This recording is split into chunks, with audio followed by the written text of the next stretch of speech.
Assalamualaikum warahmatullahi wabarakatuh. Selamat berjumpa di YouTube channel Realita TV di acara baru ini, Cetar Celotehan Rahma. Ya, namanya juga celotehan ya. Jadi di acara ini jangan ada yang baper. Kita akan membahas tentang pencapresan pastinya yang lagi rame dan siapa lagi kali ini kita akan menyoroti capres nomor urut 2 ini Prabowo Subianto dan Gibran yang memang dikenal akhir-akhir ini paling sering blunder gitu ya. Terakhir capres nomor urut 2 ini blunder dengan mengeluarkan kata-kata yang dalam bahasa Jawa terhitung kasar banget begitu ya. Ndasmu etik begitu katanya ya. Ndasmu ini kalau bahasa Jawa itu ngoko ya, bahasa kasar yang memang biasanya diucapkan itu dengan konotasi untuk merendahkan orang lain ya. Kalau bahasa Betawi itu apa ya? Mukelo gitu atau kepale lu pitak gitu ya. Nah nanti kalau orang Jawa bilangnya dasmu gitu ya atau raimu. Nah enak nih kapan lagi saya bisa maki-maki ya kalau nggak temanya kayak gini. Karena kalau di sehari-hari saya mengucapkan dasmu, raimu orang akan melihat saya sebagai orang yang tidak sopan. Tapi kali ini karena saya membahas apa yang dikatakan Prabowo jadi diampuni ya saya mengatakan dasmu dan raimu. Raimu itu mukelo gitu ya. Kalau dasmu itu sebenarnya bahasa Jawa yang halus itu sira begitu ya. Kalau tidak bermaksud merendahkan orang bisa sira gitu ya. Tapi kalau untuk ngata-ngatain biasanya dasmu gitu dengan nada yang seperti diucapkan oleh Prabowo itu dasmu gitu ya. Itu artinya mengolok-ngolok ya dengan maksud merendahkan. Dan siapa yang direndahkan tentu saja dalam hal ini kita tahu konteksnya adalah capres nomor urut 1 Anies Baswedan. Karena ini kan mereverse tentang pertanyaan etika yang dilontarkan oleh Anies Baswedan pada debat soal pelanggaran etika keputusan Mahkamah Konstitusi. Jadi jelas ini ada semacam ingin merendahkan ya, kata-kata yang ingin merendahkan pihak lain. Nah ini sudah dikonter begitu ya, dikatakan bahwa bercanda ala Banyumas. Saya dari Jawa Timur ya, dari Surabaya malah ya, yang biasanya kalau bercanda juga kasar. Tapi tetap saja kata-kata ndasmu ini akan terdengar sangat kasar dan tidak sopan begitu ya. Kalau di Jawa mungkin bagi masyarakat yang tinggal di Jawa mengerti maksud saya ini ya. Karena kalau di suku lain tidak mengerti sekasar apa ndasmu ini ya. Tapi saya sampaikan di sini bagi orang Jawa ndasmu itu kasar begitu ya. Nah apalagi ini dikatakan disampaikan di acara internal begitu ya. Padahal saya nggak yakin ya orang Banyumas apa benar seperti yang dikatakan Prabowo dengan bahasa Banyumas bahwa orang Banyumas suka bilang dasmu ya. Saya kira nggak juga ya.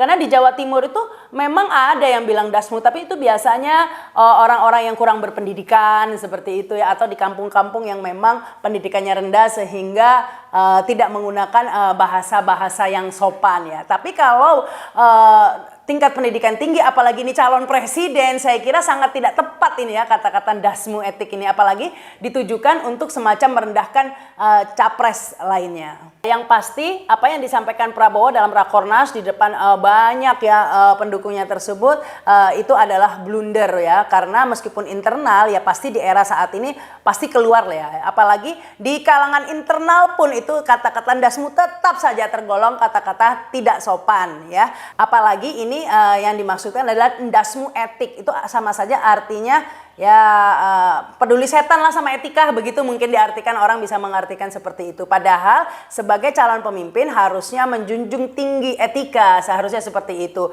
apalagi dengan pemimpin yang menjadi panutan atau contoh seharusnya dibedakan ya gaya bicaranya. Mungkin kalau pengamat politik bisa suka-suka kayak Rocky Gerung gitu mungkin bisa bilang bajingan tolol atau apa begitu ya.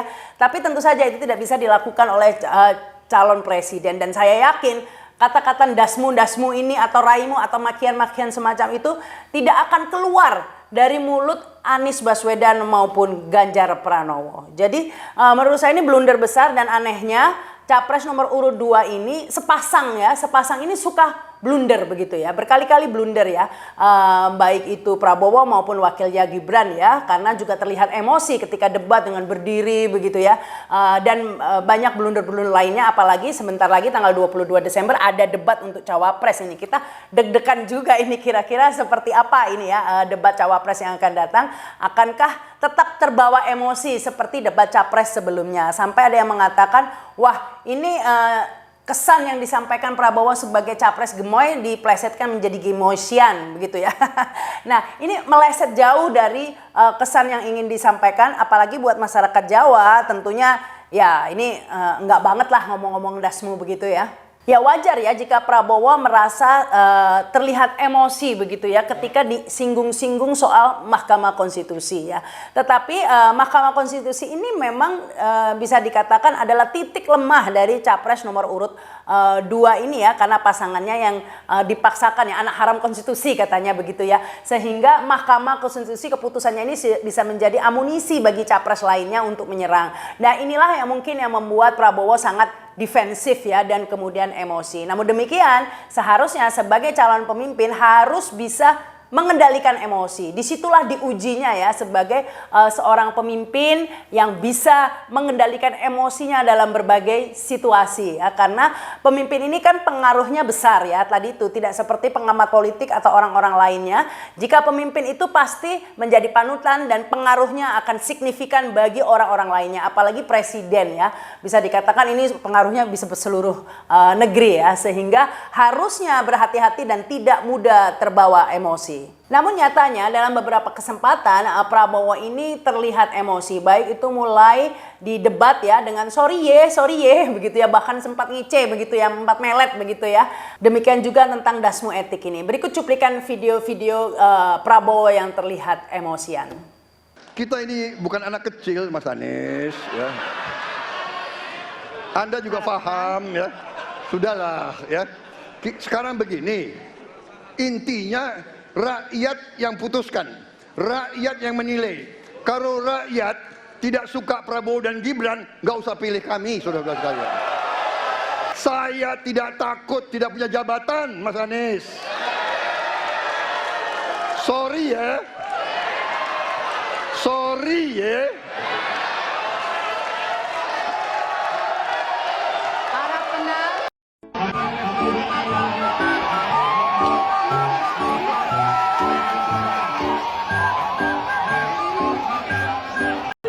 Bagaimana perasaan Mas Prabowo soal etik? Enggak semua etik.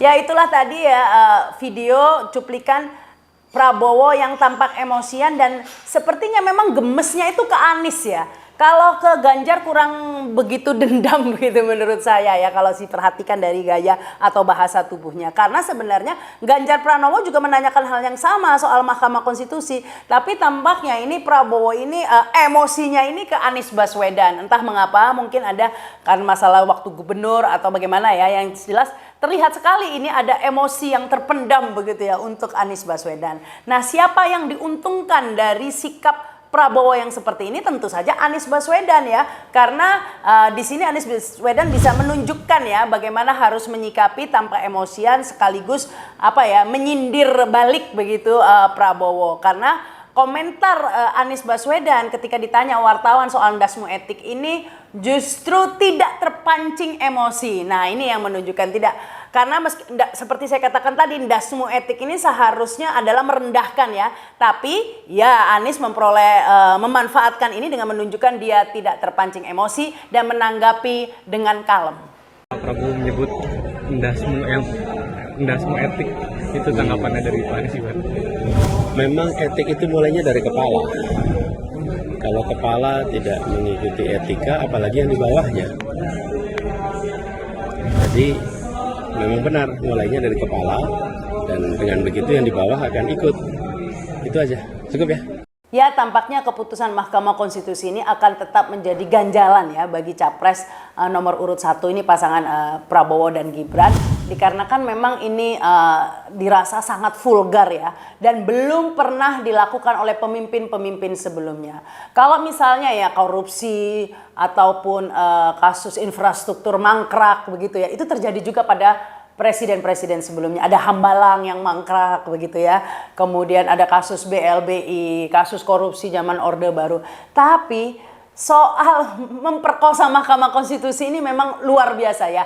Hanya Jokowi di era Jokowi ini yang bisa melakukannya ya. Belum pernah terjadi di era presiden sebelumnya. Sehingga ini tentu harus dipersiapkan oleh Prabowo dan Gibran, akan tetap diserang ya, akan tetap diusik tentang masalah Mahkamah Konstitusi, termasuk pada nanti debat cawapres. Saya yakin masih akan diusik tentang kasus ini.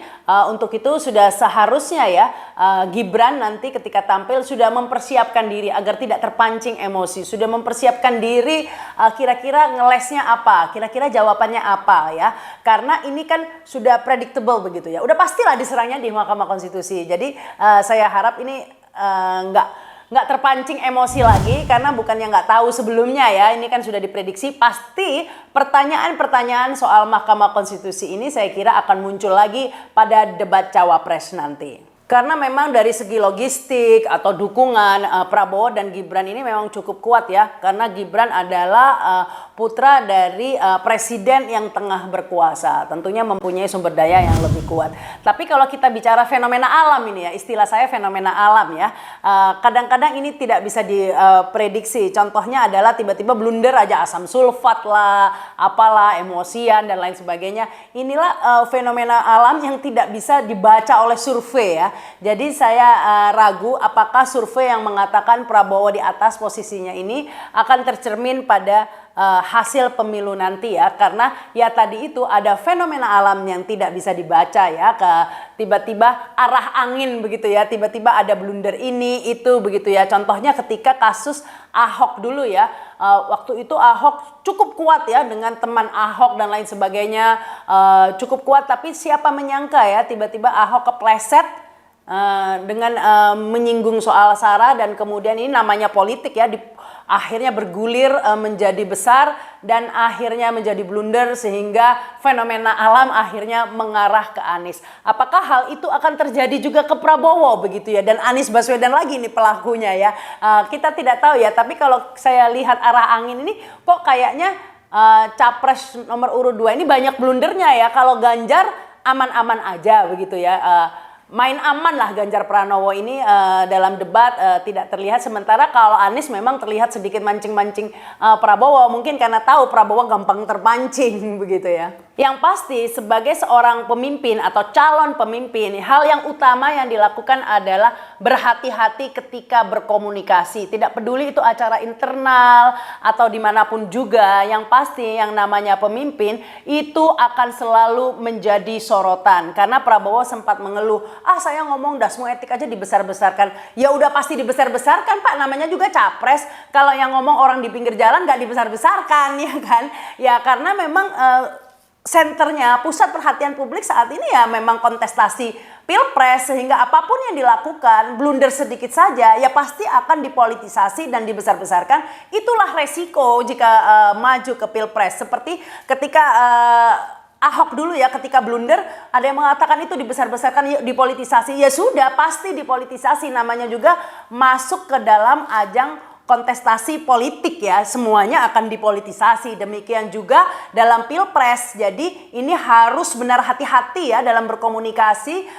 Mungkin diperhatikan sekali, karena salah satu kunci menjadi pemimpin yang baik itu adalah menguasai teknik komunikasi yang baik ya. Karena pemimpin adalah harus sanggup memberi inspirasi, mempengaruhi orang banyak dengan gaya komunikasinya. Kita tahu pemimpin-pemimpin yang besar selalu merupakan komunikator yang baik, mulai dari Kennedy, Bung Karno, Obama dan lain sebagainya ya. Itu dikenal dengan kemampuan komunikasinya yang tinggi ya. Nah ini bukan berarti harus dikatakan nggak apa-apa, nggak bisa ngomong, yang penting kinerjanya. Nggak bisa begitu juga ya, karena pemimpin ini bukan tukang kerja sebenarnya, tetapi ya tadi itu memberi inspirasi ya, mempengaruhi, memberi pengaruh kepada orang-orang yang dipimpinnya begitu. Jika seorang pemimpin tidak bisa memberi inspirasi, tidak bisa mengkomunikasikan, memotivasi atau menyampaikan ide-idenya dengan teknik komunikasi yang baik, apalagi tidak bisa mengontrol emosinya,